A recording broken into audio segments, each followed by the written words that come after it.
قیامت برای اهلش طلب شفاعت میکنه، بعضی ها را لعنت میگه، بعضی ها را خصمش میخیزه. فردا روز قیامت با دشمنی میخیزه.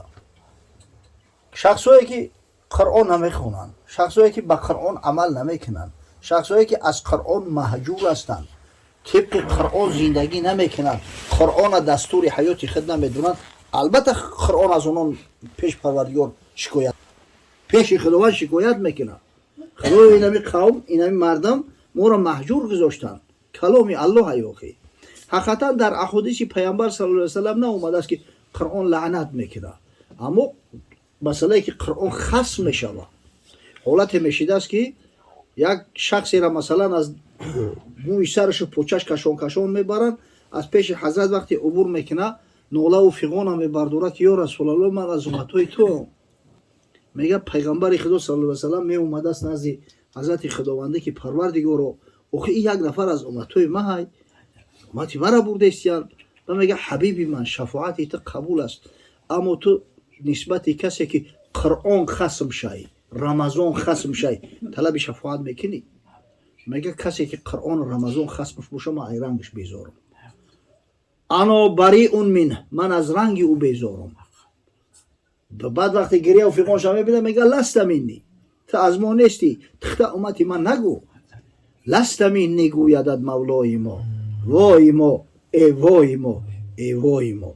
اما الحمدلله برای کسایی که اهل قرآن هستند، برای کسایی که در ختم قرآن شرکت میکنند، قرآن و رمضان شفیع میشوند.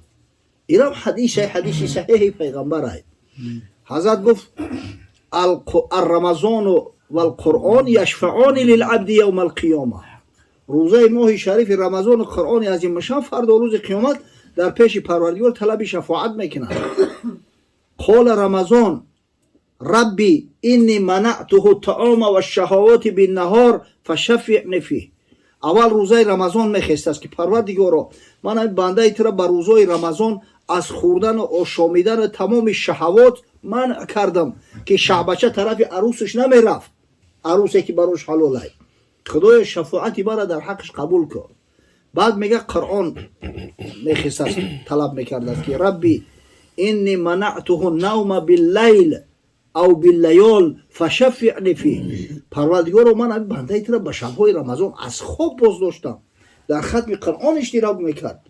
خدای شفاعتی مرا در حقش قبول کرد.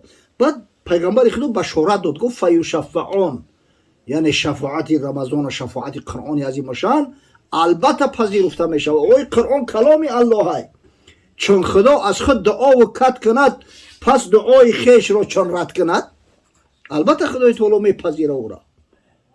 اهل قرآن و اهل رمضان بنده های سربلند خدا هستند، در سر اینا تاج کرامت بمونن شد. اینا را از در ریان داخل جنت میکنن. ایم حشر یک درش پرد دیده است، در ریان.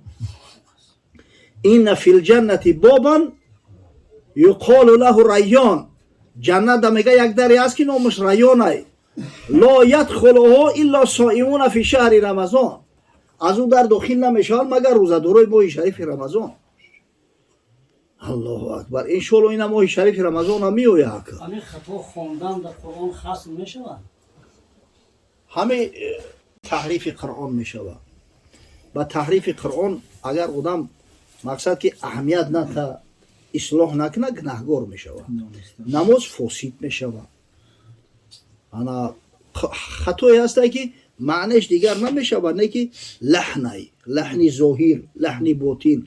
مثلا جای تجوید رعایت نمیکنی، اگر به شرط که تحریف شود ختم ایجو میشود، خواننده شبورا گناهگار میشود. برعکس اگر معنی قرآن دیگرگون کنه، نه که اگر به شرط که با لحن بخونه، یعنی که هم تجوید ترتیل خوب رعایت نکنه ان شاء الله ختم میشود. خب شخصی که در نماز با املا اقتدا میکنه که یکی خطا میکنه، خطا مثلا گفتم که هر خیل میشود. فرض کردیم که فاسد که شد نماز بار اثر بگیره های مختلف. اگر فاسد شود البته فاسد کی میشود؟ وقتی معنی قرآن دیگر شید. مثلا گپ درباره جنتی ها میره، یکی صفت دوزخی ها میره. فاما من اعطا و تقا، بعد دومش ده بگه و کذب بالحسن نعوذ بالله. جای وسط دقیقه و کذبه میگه. همون رکعت اگر اصلاحش نکنن سجده که کرد نماز اتوماتیک باطل شد. باید همون رکعت اصلاحش کنن. اما اگر خطای از این کمتر باشه، ای خطای از این کمتر اکثری مردمی میکنن. مردمی عجم بله اینا مثلا جایی هسته که مده را رعایت نمیکنن، مده که واجبه، مده لازم واجبه کو رعایت نمیکنن، یا که مثلا انا الف مثل حرکت نمیکشن، یا که هم حرکت مثل الف میکشن، یا لحن ظاهر میشوند. با این نماز کراهیت داره اما فاسد نمیشود، ثوابش کم میشه و فاسد نمیشود. شخص باید سعی کنه که امر اصلاح کنه. مثال برای صفت مؤذن دو ملا کدام آدم باید مؤذن باشه؟ در قوم مؤذن باید قبل از همه اندا باشه، یعنی صداش مرغوله‌دار و ای همه بلندتر باشه پیش از همه. ولی همه صاحب از اون میگن حضرت عبدالله ابن زید بود صحابی پیغمبر اومد وقتی خوب گفت پیغمبر نگو که عبدالله برا خودت از اون اوته، گفت همراه بلال برا. بلال اصلا صداش بلندتره. در بلال تو مقصد که لقمه دادن بگیده، بلال با آوازی بلند مردم دعوت کنه.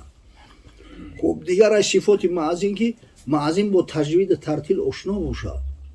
ولی در همین از اون نه موضعی هسته که بیم کفر داره، جایی که نلازمه میکشن همین را بدونه. نهایت مؤذن باید که آدمی با ابرو و عزت باشه، در قوم وقت شناس باشه، امانت دار باشه. امانت اساسی هم وقتی نماز های، برای نماز فرض وقتی های. پیغمبر خدا گفت الامام ضامن و المؤذن مؤتمن او مؤتمن. امام ضامن نماز های، جوابگر مسئول نماز های، مؤذن امانت دار وقت های، باید در وقت از اون شبته. انا اصلا مؤذن بسیار وظیفه بلند های. حتی در یک روایت یا جو خوندم حضرت میگه که از امامتی چون از شیر بگریز اما مؤذنی را با شمشیر بستون. اندیشه بسیار وظیفه بلند است. حضرت صلی الله علیه و سلم هر کس مؤذن تعیین نمیکرد و خیلی همه آدمای با شرف ترین. حتی در حدیث امام بخاری اومده است پیغمبر خدا صلی الله علیه و سلم میگه که ان اطول الناس اعناقا المؤذنون یوم القیامت المؤذنون. بلندگردن ترین مردم فردا روز قیامت همین مؤذنا هستند، به شرطی که مؤذن حقیقی باشه و خدمت کنه. اما متاسفانه اوقی خیلی مؤذنایی هستند که ابو وظیفه را سخت گرفتن، نه آواز خوش دارن، نه تجوید ترتیل میدونن. ایو خدایا پناه. حضرت مولوی میگه یک مؤذن داشت بس آوازی بد، در میان کافرستان بانگ زد. یک مؤذن بسیار آوازش خنک بود است. یک گروه مسلمان‌ها در دارالکفر زندگی میکردند، گرد اطراف همه کافرها یا بیچاره هم یک دهه بودند. چند گفتندش مگو بانگ نماز تا شود جنگ عداوت ها دراز. نصیحتش میکردن که جوره همین التماس یا که بلند از اون نگوی، ای زنه نگوی، ای بلوی چیز که او یکان فتنه میخیزه. او ستیزه کرده پس به احتراز گفت در کافرستان بانگ نماز. یا روز اومد که هیچ کنشت در مسجد خلوت یافت، بولای میزنه برباد به همون آوازی خنکش و تمام آواز نعره زد از اون.